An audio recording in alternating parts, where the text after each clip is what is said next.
హల్లెలూయా. Good morning. తెల్లవారిందండి. తెల్లవారిన వెంటనే పక్షులన్నీ చూడండి కిచకిచలాడుతున్నాయి.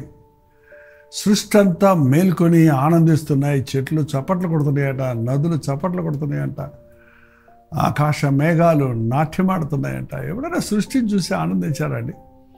ఈ గదుల్లోనే మనం ఉండిపోతున్నాం. ఏసీ రూముల్లో పడుకొని కిటికీ తలుపులు కూడా తెరుచుకోక బయట ఆకాశం కనబడని స్థితిలో ఉంటున్నాం. కనీసం ఆరు బయటకు వెళ్ళి దేవుణ్ణి స్తుతించండి. యేసు ప్రభు ఇంకా చీకటి కొండగానే పెందలకడ లేచి అరణ్యంలోనికి వెళ్ళి ఒలీవ తోటలోనికి వెళ్ళి ఏకాంతంగా ప్రార్థించేవాడని బైబిల్ చెప్తుంది.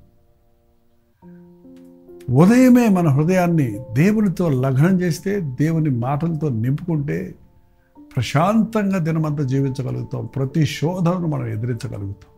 అందుకే మీకోసం అనుదిన ధ్యానాన్ని ప్రతిరోజు 7 గంటలకి, అనుదిన మన్నా ప్రతిరోజు 6:30కి. మీకు తెలుసా? ప్రతిరోజు 6:30కి 6 గంటలకి, ప్రతిరోజు 6 గంటలకి ఫేస్బుక్లో అనుదిన మన్నా. అలాగే 6:30కి మా మూవీస్లో కల్వరి దర్శనంలో మరో సందేశం. ఇది 3వ సందేశం ఈరోజు తెల్లవారాక. ఇది ఆలస్యంగా లేచేవారికి చెప్పాలంటే అనుకూలమైన సమయాలు అందరికీ లేవు గనక ఇతర దేశాల్లో ఉన్న వారి కొరకు అందుబాటులో ఉన్నట్లుగా దేవుని వాక్యాన్ని ఉదయమే 6 గంటలకి ఫేస్బుక్లో, ఈ 6:30కి మా మూవీస్లో, అలాగే 7 గంటలకి ఇదిగో యూట్యూబ్ ద్వారా మీ దగ్గరకు వస్తున్నాం. దేవుని వాక్యాన్ని ప్రతిరోజు వినండి, ధ్యానించండి, హృదయంలో ఉంచుకొని పాటించండి. చిన్న ప్రార్థన. పరిశుద్ధుడ, నీకు వందనములయ్యా. ఏ రోజుకి ఆ రోజు మా శరీరానికి ఆహారం అవసరం అవుతూనే ఉందయ్యా. నిన్న తిన్నాయి, వాళ్ళ ఆకలేస్తుంది. ఏనాటికి ఆనాడు మా ఆహారం విషయమై చింతిస్తున్నామే కానీ మా ఆధ్యాత్మిక బలము పుంజుకొనుటకు. మనుషుడు రొట్టె వల్ల మాత్రం కాదు, దేవుని నోటి నుండి వచ్చే ప్రతి మాట వలన బ్రతుకునన్న మాటను గుర్తు చేసుకొని నీ మాటలతో ఆధ్యాత్మిక పోషణ పొంది నీ నామాన్ని మహిమపరిచే జీవితాలు జీవించటకు మాకు సహాయం చేయమని క్రీస్తు నామములో అడుగుచున్నాము తండ్రి. ఆమేన్. దేవుని స్తోత్రం. ఇశ్రాయేలీల్ని 400 సంవత్సరాల బానిసత్వంలో మగ్గిపోతున్నప్పుడు వాళ్ళ శ్రమలను బట్టి మూలిగి ఏడ్చి నిట్టూర్చి దేవునికి మొరపెట్టుకున్నప్పుడు జాలి కలిగిన ప్రభువు ఇశ్రాయేల్ని కనికరించి మోషేని నాయకుడిగా పంపించి తన శక్తి ప్రభావాలు చూపించి ఇశ్రాయేల్ జనాంగాన్ని ఫరో కాఠిన్యమైన బానిసత్వం నుంచి విడిపించి మార్గములో అనేక అద్భుతాలు జరిగిస్తూ అరణ్య మార్గములో ఆయన పరమ కానానుకు మనం సిద్ధపడుతున్నట్టు ఆ రోజు కానాను దేశం కొరకు వారిని నడిపిస్తూ ఉన్నాడు. ఆ ప్రయాణంలో వారికి చాలా పోరాటాలు కలిగినప్పుడు దేవుడు అద్భుతాలు జరిగించి వారిని విడిపించాడు. రోజు బతకాలంటే రోజు తినాలి కదండి. మరి అరణ్యంలో వాళ్ళు కొన్ని రోజులు వాళ్ళతో కూడా తెచ్చుకున్న కోళ్ళు, గుడ్లు, మాంసము, కాయగూరలు తినేశారు. ఇక ఆ తర్వాత కుండల దగ్గర కూర్చొని ఏడుస్తున్నారట, మాకు కూర ఎవరు పెడతారు, అన్నం ఎవరు పెడతారు, మేము ఐగుప్తుకు పోతామని. అప్పుడు వారి మొరను, వారి బాధను మోసే దేవునితో చెప్పినప్పుడు దేవుడు ఏం చేశాడో చూడండి. నిర్గమకాండము 16వ అధ్యాయం. పాత నిబంధన కూడా చదువుతారా మీరు? చదవరా? చదవండి. పాత నిబంధనలో 16వ అధ్యాయం 15వ వచనం మాత్రం చదువుదాం. చూడండి. ఇశ్రాయేల్ దాన్ని 14 కూడా చదువుతున్నాం. చూడండి.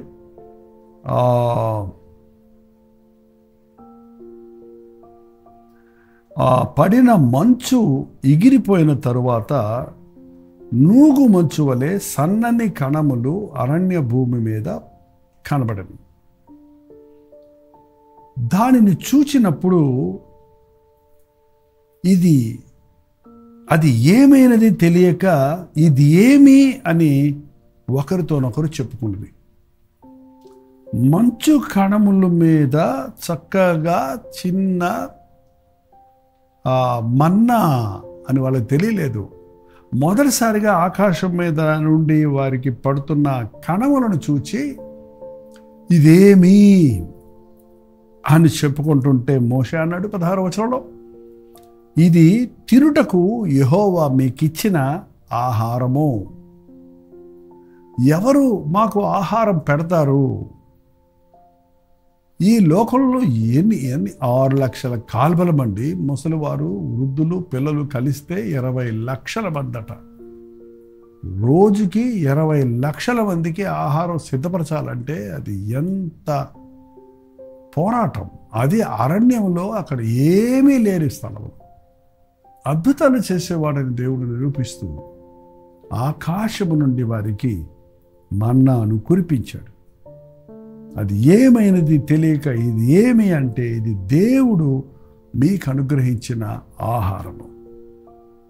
యెహోవా ఆజ్ఞాపించినదేమనగా ప్రతి వాడును తన వారి భోజనమునకు ప్రతివాడు తన కుటుంబములోని తలకు ఒక్కొక్క ఓమేరు చొప్పున దాన్ని కూర్చుకొనవలెను.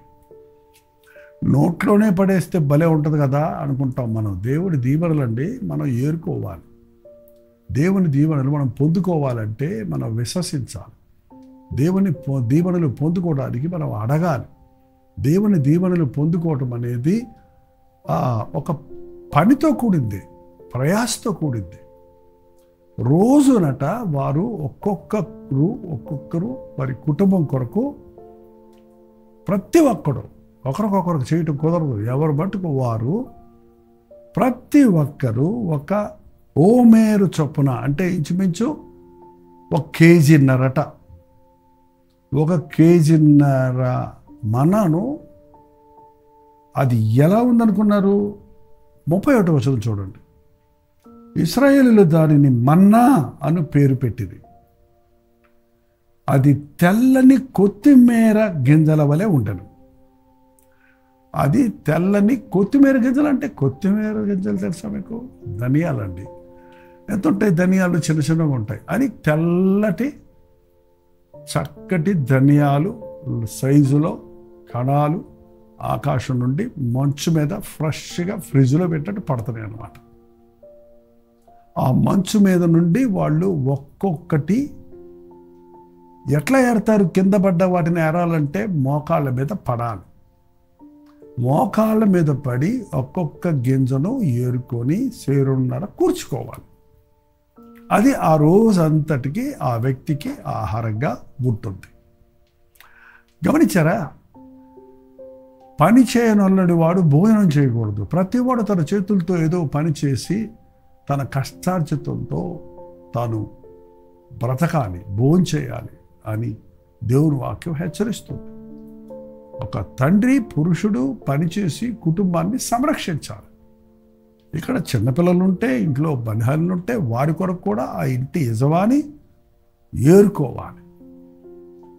ప్రతిరోజు పొద్దున్నే ఆ తెల్లవారుజామునే ఆ ప్రాతకాలమునే 11 గంటలకు వెళ్ళి 12 గంటలకు వెళ్తే అది అక్కడ ఉండదు.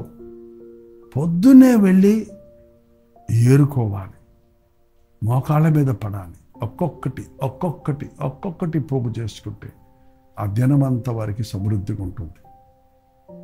ఈరోజు మనకు మన్నా మన దేవుని వాక్యం. ఈరోజు మన వాక్యం ప్రింటెడ్ బుక్గా ఉంది, లేక డిజిటల్ అయిపోయింది. కానీ ఈ మాటలు దేవుని మాటలు, ఆకాశము నుండి కుమ్మరించబడిన మాటలు. దేవుని మాట మనం ఏరుకోవాలి ఉదయమే. ఎలా ఇశ్రాయేలీయులు పొద్దున్నే వెళ్ళి మోకాళ్ళ మీద పడి ఆ కొత్తిమీర గింజల వలె ఉన్న మన్నాను ఏరుకొని కూర్చుకొని దినమంతా ఆకలి తీర్చుకోవాలో, అలాగే మనం వేకువనే లేచి దేవుని వాక్యములోని మన్నా, ఆ దేవుని వాగ్దానాలను, దేవుని మాటలను హృదయాన్ని తృప్తిపరిచే, జీవితానికి సంతృష్టినిచ్చే, మనోనేత్రాలు తెలియచేసే, ఆధ్యాత్మిక బలాన్ని చేకూర్చే దేవుని వాక్యాన్ని పఠించాలి, ధ్యానించాలి, మోకరించి దేవుని సన్నిధిలో ప్రార్థించడం నేర్చుకోండి. దేవుని ఇచ్చిన వాగ్దానాలను పోగు చేసుకోండి. దేవుని మాటలతో నీ గుండె నింపుకో. నీ గుండె నిండా దేవుని మాట ఉంటే అపవాదికి నీ మీద ఎటువంటి అధికారం ఉండదు. నీ గుండె నిండా దేవుని మాట ఉంటే పాపం చేయలేవు. నువ్వు నీ ఎదుట పాపము చేయకున్నట్లు నీ వాక్యమును నా హృదయంలో ఉంచుకున్నాను అని దావీదు అంటున్నాడు. నీ గుండె నిండా దేవుని వాక్యం ఉన్నప్పుడు భయం నిన్ను పట్టి పీడించదు, దిగులు నీ చెంతకు రాదు, విచారం నీకు ఉండదు. ఆయన వాక్కు దిగులు పడకు, భయపడకు, నీ చేయి పట్టుకో నిన్ను నడిపించదు అన్న మాట నిన్ను ధైర్యపరుస్తుంది. ఆయన నీ కన్నీటిని తుడిచేవాడు, ఆయన నీ చేయి పట్టి నడిపించేవాడు, ఆయన నిన్ను పోషించేవాడు. ఆకాశ పక్షులను చూడండి, వాటిని పోషించే దేవుడు నిన్ను పోషించడా?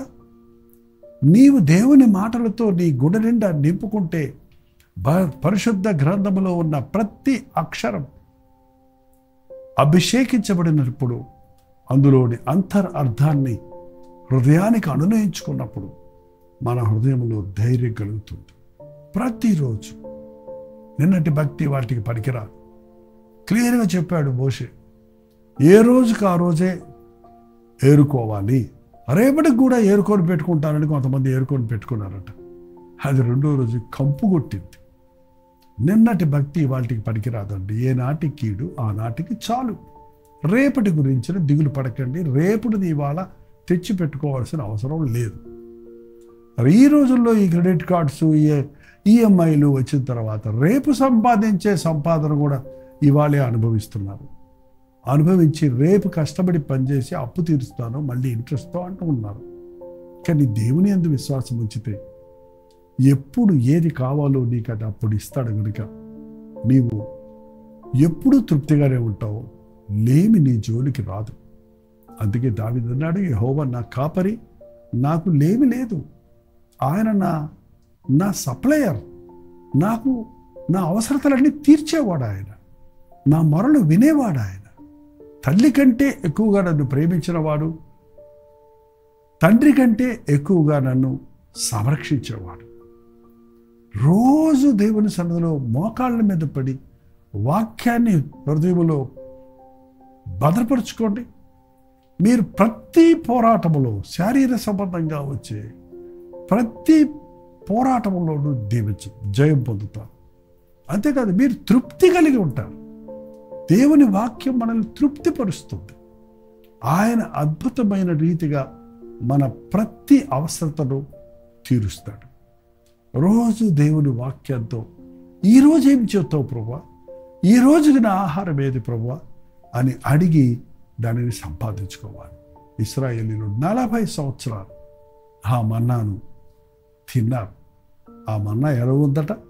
16వ అధ్యాయం 31వ వచనంలో ఇశ్రాయేల్ దానికి మన్నా అని పేరు పెట్టింది.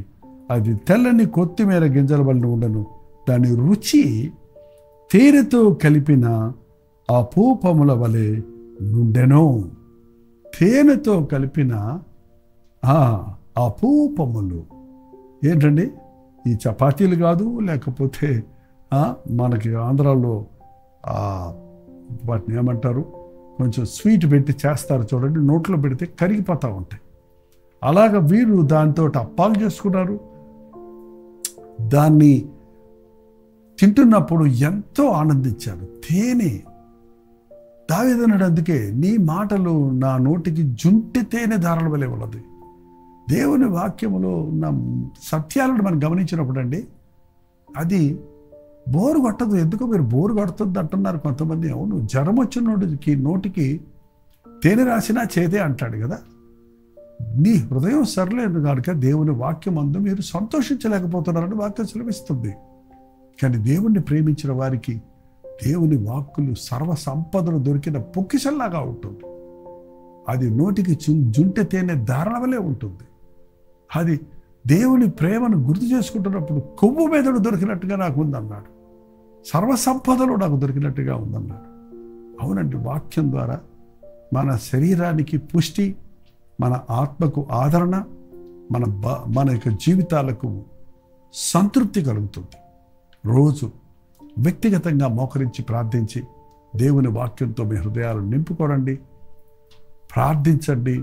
మీ జీవితంలో అన్ని విషయాలలో అతడు చేయనదంతయు వర్ధిల్లును అన్నమాట నెరవేరుతుంది. నేను ముగిస్తున్నాను, కానీ మీరు ఇంకా ధ్యానించండి. నిర్గమాకాండం 16వ అధ్యాయం, ఇంకా మీరు కీర్తనలోకి వెళ్తే అనేక విషయాలు, మన్నాను గురించిన మరిన్ని విషయాలు మీరు గుర్తిస్తారు. హృదయానికి అనునయించుకోండి, ఆ విధంగా జీవించండి, తృప్తి చెందండి. దేవుని యొక్క కృపలో దినదినాభివృద్ధి పొందండి. ప్రార్థన. పరిశుద్ధుడ నీకు వందనములయ్యా.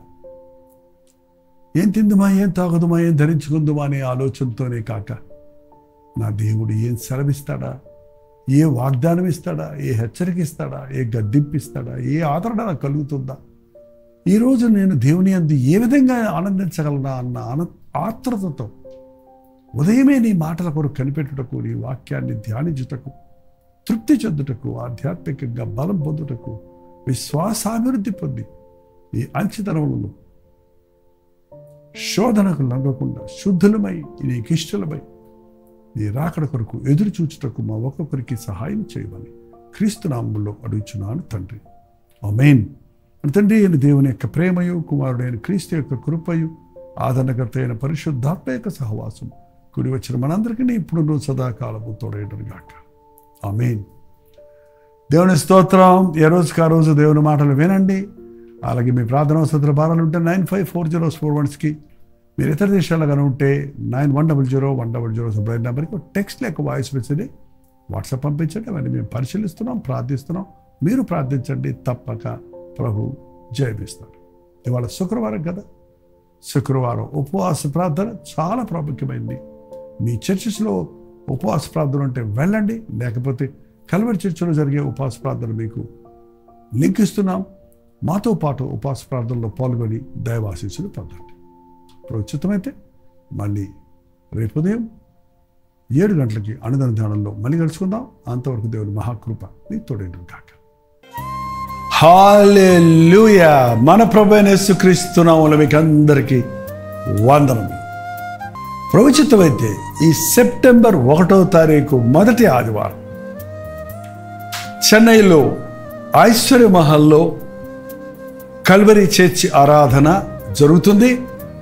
ఒకే ఆరాధన ఉదయం 9 గంటల నుంచి మధ్యాహ్నం 3 గంటల వరకు సమృద్ధిగా దేవుడిని ఆరాధించుకోవడానికి, ఆయన యందు ఆనందించడానికి, ఆయన నామంలో మనందరము ఆశీర్వదించబడడానికి, ఆయన వాక్కులు వినడానికి సమకూడుతున్నాం. చెన్నై పరిసర ప్రాంతాల్లో ఉన్నవారు కూడా, ఒకవేళ మీరు ఆంధ్రాలో తెలంగాణలో ఉన్నవారు కూడా మాతో పాటు ప్రభువుని ఆరాధించాలని ఆశిస్తే, ఈ సోషల్ మీడియా ద్వారా బలపడుతున్నవారు మీరు నేరుగా ముఖాముఖిలను చూడాలని, మీకోసం ప్రత్యేకంగా ప్రార్థనలను ఆశిస్తే రండి, ఈ ఆరాధనలో పాల్గొనండి. ఆరాధన అనంతరం మిమ్మల్ని ముఖాముఖిగా చూసి ప్రార్థించడానికి కూడా నేను సిద్ధంగా ఉంటాను. స్థలం Aishwarya Mahal, 151 Jawaharlal Nehru road, near MMD colony, Arumbakkam, Chennai. ఇంకా ఈ విషయమే మీకు వివరాలు కావాలంటే ఈ క్రింద ఇవ్వబడినటువంటి ఫోన్ నెంబర్లకి మీరు కాల్ చేయండి, లేకపోతే వాట్సాప్ ద్వారా తెలియచేయండి. మీకు తప్పక లింక్ పంపిస్తారు. మీకు కావాల్సిన అడ్రస్ వివరంగా తెలియచేస్తారు. తప్పక వస్తారు కదా.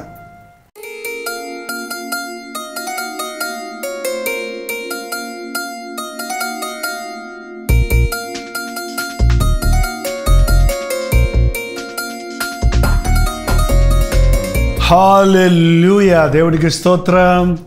రాజమండ్రి పరిసర ప్రాంతాల్లో ఉన్న వారికి శుభవార్త. చాలా కాలమైంది రాజమండ్రి రారా అని మీరు అనేకులు అడుగుతున్నందున, రాజమండ్రి చుట్టుపక్కల ప్రాంతాల్లో ఉన్న మీకందరికీ అనుకూలంగా ఉంటున్నందున, ప్రభుత్వమైతే సెప్టెంబర్ 16వ తారీఖు 1 డే గెట్ టుగెదర్ను మీ కొరకు రాజమండ్రిలో సూర్య గార్డెన్స్లో ఏర్పాటు చేస్తున్నాం. రండి. ముఖాముఖిగా మిమ్మల్ని చూడడానికి, వ్యక్తిగతంగా మీకోసం ప్రార్థన చేయడానికి కూడా అవకాశం కలుగు చేయండి. మధ్యాహ్నం 2 గంటల నుంచి 6 గంటల వరకు, 6 గంటల నుంచి 10 గంటల వరకు 2 సెషన్స్ ఉంటాయి. మీరు 2 సెషన్లో ఉండగలిగితే చాలా సంతోషం. లేక ఏది మీకు అనుకూలమో ఆ సెషన్కు హాజరై ఆధ్యాత్మికంగా ఉజ్జీవించబడండి. చిరునామా గమనించండి. Surya gardens function hall, Jawaharlal Nehru road, Rajahmundry. ఇంకా విషయమై మీకు వివరాలు కావాలంటే 9884707779 లేక 9884807779 అనే నెంబర్లకు మీరు కాల్ చేయండి, లేకపోతే వాట్సాప్ పెట్టండి. 954041 నెంబర్కి కూడా మీరు వాట్సాప్ మెసేజ్ పెట్టవచ్చు. తప్పకుండా మీకు వివరాలు తెలియజేయబడతాయి. మీ స్నేహితుల్ని, బంధువుల్ని కూడా పిలుచుకోండి. రాజమండ్రి పరిసర ప్రాంతాల్లో ఉన్న మీరందరూ వస్తారని ఎంతో ఆశతో ఎదురు చూస్తున్నాం. మనందరం కలిసి మన ప్రభునామాన్ని మహింపరుద్దాం. రండి, ఆశీర్వదించబడండి.